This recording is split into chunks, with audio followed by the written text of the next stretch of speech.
हाय, मैं विकास और आप देख रहे हैं कॉमर्स फंडामेंटल।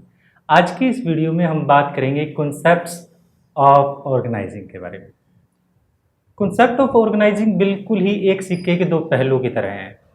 आप सिक्का तो एक ही है, बट कभी आप एक साइड देखते हो, कभी आप दूसरी साइड देखते हो। एक साइड में कुछ लिखा हुआ है और दूसरी साइड में कुछ और लिखा हुआ है। दोनों ही इंफॉर्मेशन जो है वो सिक्के के बारे में ही है।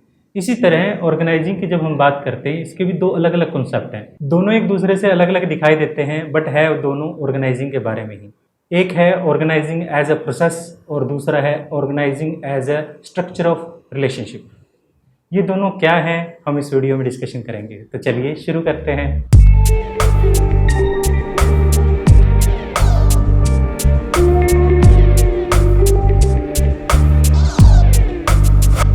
जो हमारा फर्स्ट कॉन्सेप्ट है वो है ऑर्गेनाइजिंग एज अ प्रोसेस।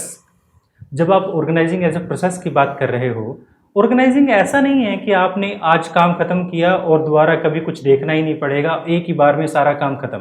ऐसा नहीं है।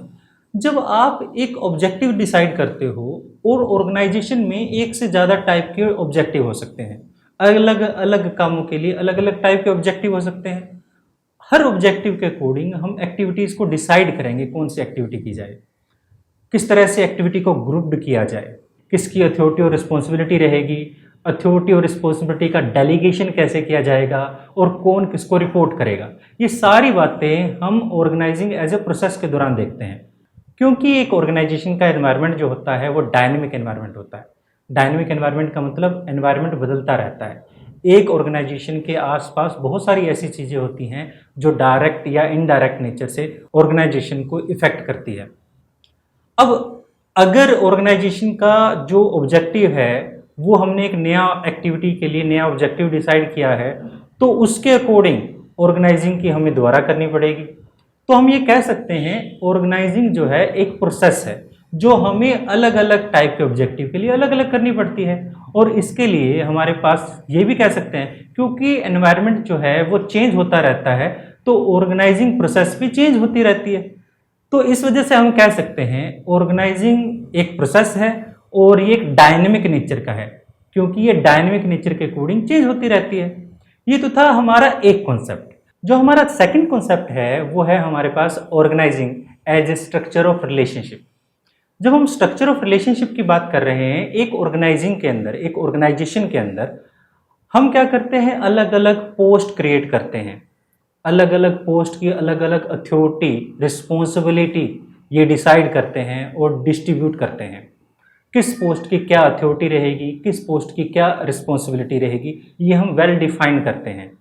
एक पर्सन का कौन सीनियर होगा, कौन सी पोस्ट का पर्सन सीनियर होगा, कौन जूनियर होगा, सीनियर की जूनियर के प्रति क्या रिस्पॉन्सिबिलिटी है, सीनियर जूनियर की सीनियर के प्रति क्या रिस्पॉन्सिबिलिटी है, अथॉरिटी और रिस्पॉन्सिबिलिटी किस तरह से रहेगी, कौन किसको क्या आंसर देगा, ये सारी चीज़ें वेल डिफाइंड की जाती हैं।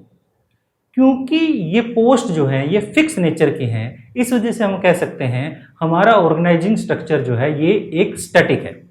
जैसे कि आपने हमारी पुलिस फोर्स को देखा होगा, एक जवान है, सिपाही, थाना इंचार्ज जो है, चौकी इंचार्ज कह देते हैं, फिर उसके बाद हमारे पास एसआई सब इंस्पेक्टर है, उसके बाद इंस्पेक्टर है, उसके बाद सीनियर ऑफिसर्स हैं। ये सारे जो ये पोस्ट क्रिएट की गई हैं, इन पोस्ट के अकॉर्डिंग ही एक पर्सन को अथॉरिटी मिलती है और उसके साथ रिस्पॉन्सिबिलिटी मिलती है। इस तरह से हम ये कह सकते हैं the other side of coin ये रहा कि organising as a structure of relationship है।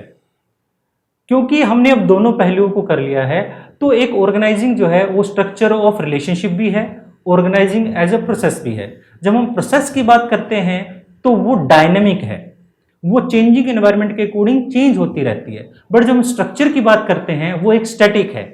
स्ट्रक्चर जो है बदलता नहीं है, हम बार बार पोस्ट क्रिएट नहीं करेंगे, बार बार चेंज नहीं करेंगे। एक पर्सन जो एक ओहदा हमने क्रिएट कर दिया है वो लंबे टाइम तक चलता रहेगा। बट सर्कमस्टांसिस के अकॉर्डिंग जो सामने हमारी चीज़ें आएंगी, हमने चेंजिंग एनवायरनमेंट के अकॉर्डिंग हमारे जो गोल चेंज होंगे उसके अकॉर्डिंग हम अपने आप को चेंज करते रहेंगे। इस तरह से हम कह सकते हैं ऑर्गेनाइजिंग जो है as a structure of relationship भी है और ऑर्गेनाइजिंग जो है वो प्रोसेस भी है। ये एक सिक्के के एक तरह से दो पहलू की तरह हैं। आई होप ये आपको समझ आया होगा। एक छोटी सी वीडियो थी, ये क्यों करवाना चाहता था, क्योंकि नेक्स्ट कॉन्सेप्ट जो हमारे ऑर्गेनाइजिंग के बारे में रहेंगे उनको समझने के लिए ये बहुत ज़्यादा ज़रूरी थी। और हाँ, चैनल को सब्सक्राइब करना बिल्कुल ना भूलें अगर आपको वीडियो अच्छी लगी है तो। फिर मिलते हैं किसी और वीडियो में, जब तक के लिए थैंक यू।